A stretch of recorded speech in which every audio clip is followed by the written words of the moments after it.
Essa análise faz parte do minicurso Subjetividades Radicais, 17 breves estudos do decolonial na arte brasileira, fruto da disciplina Um estudo decolonial da arte brasileira, lecionado pela professora doutora Caroline Overhoff Ferreira, do Departamento de História da Arte da Universidade Federal de São Paulo. A obra pela qual discorrerei é A Imagem e Semelhança, 2018, de Sebastian Cafuqueo, instalação composta por 3 fotografias, uma em maior dimensão e 2 menores, que estão acompanhadas de uma lupa e uma prateleira. Abordarei brevemente sobre Sebastian e sua produção artística, a obra escolhida e, em seguida, trarei algumas reflexões a partir dela. Sebastian é artista mapuche e estudou artes visuais na Universidade do Chile.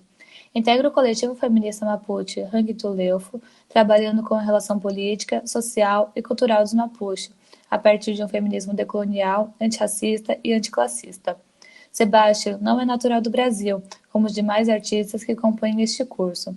Entretanto, nos propomos a pensar uma conexão dos povos ameríndios com todo o território do continente americano, não nos restringindo à localização espacial de cada povo. Até porque, assim como muitos outros povos indígenas, o próprio povo mapuche não segue a divisão territorial Estado-nação, visto que os mapuches se localizam na região centro-sul do Chile e no sudoeste da Argentina. Desta forma, nos propomos a tensionar, subverter e expandir essas fronteiras territoriais que foram impostas juntos ao processo de colonização das Américas, questionando, então, os conceitos de território e de Estado-nação como construções coloniais e ocidentais. O coletivo Hang Tuleufo, do qual Sebastião integra, se propõe a pensar também em outros territórios indígenas dentro da América Latina, refletindo como o colonialismo segue impactando os povos indígenas e latino-americanos, pensando o vínculo com diversos povos para, de fato, entender o mundo colonial. A herança cultural mapuche é o ponto de partida da obra de Sebastião, a partir da qual, com um olhar crítico, aborda em sua produção artística questões de gênero, sexualidade, raça e classe, de forma a refletir em suas obras sua forma de ver o mundo e de se relacionar com o outro, considerando não somente a relação com o ser humano, mas também com os animais e com a natureza. Abarca ainda acerca da naturalização, da heterossexualidade, o determinismo e estereótipos de gênero estabelecidos pelo pensamento colonial, questionando o binarismo sexual e as questões de masculinidade e feminilidade heteronormativas, prescritas pelo determinismo de gênero estabelecido pelo pensamento ocidental colonizado, de forma a questionar a ordem imperante hetero-winca patriarcal e explorar o passado indígena para evidenciar um presente construído desde uma moral imposta. Meu contato com a obra A Imagem e Semelhança se deu através da exposição Histórias Feministas, Artistas depois de 2000, que ocorreu em 2019, no MASP, e contou com a curadoria de Isabela Rigeli. É importante sublinhar que esta obra é uma instalação que necessita da movimentação do corpo do espectador para visualizá-la, principalmente para olhar através das pequenas fotografias de 4 por 2 centímetros que se encontram atrás de uma lupa. A lupa, desta forma, é um elemento utilizado por Sebastian para sublinhar que estes corpos são vistos a partir de um olhar do outro, do homem, do colonizador, de modo que coloca o espectador da obra como este corpo outro. Nessa obra, observamos 3 representações do corpo.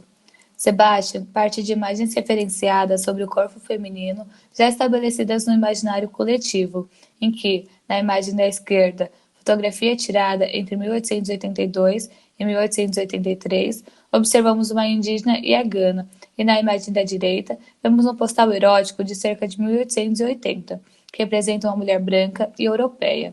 Em ambas as imagens, nos deparamos com um corpo feminino representado através do olhar do outro.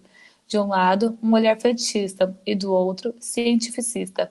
Observamos ambas as mulheres nuas, em uma mesma pose, em que a mão direita cobre seus órgãos genitais.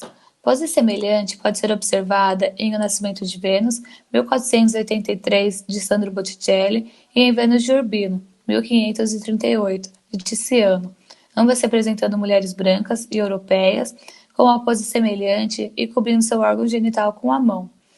Já a recorrência do retrato da mulher indígena pode ser observado em A Amazona, 1593, de Theodore de Bry. gravura do século XVI, em que vemos padrões estéticos ocidentais em um retrato criado a partir de um olhar cientificista. Sebastian traz ao debate a colonialidade de gênero e cria uma outra imagem, em que dialoga com as imagens anteriores ao recorrer a um cenário tropical e a um construto de feminilidade. Ao reproduzir a mesma pose, Sebastian discute as representações estigmatizadas em torno do corpo feminino e a feminilidade e a masculinidade heteronormativas, que também classificam e hierarquizam o comportamento de homossexuais. À vista desta obra, Sebastian, em suas palavras, questiona os imaginários coloniais do gênero que foram construídos pelo Ocidente, através do corpo da mulher branca e europeia, da mulher indígena e de um corpo não binário, através do corpo do outro, afirmando ainda, em uma palestra do MASP, a frase "Nós somos o outro não colonial", de forma a compreender o outro como aquele que diverge de uma normalidade masculina, branca, winca, heterossexual e cisgênera. Por fim, a produção artística de Sebastian é, por si só, decolonial.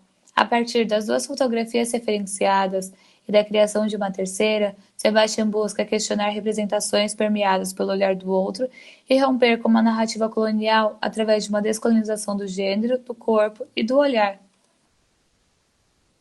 Na tela, encontram-se as referências consultadas para a produção desta análise. Sintam-se à vontade para pausar o vídeo e salvar essas referências.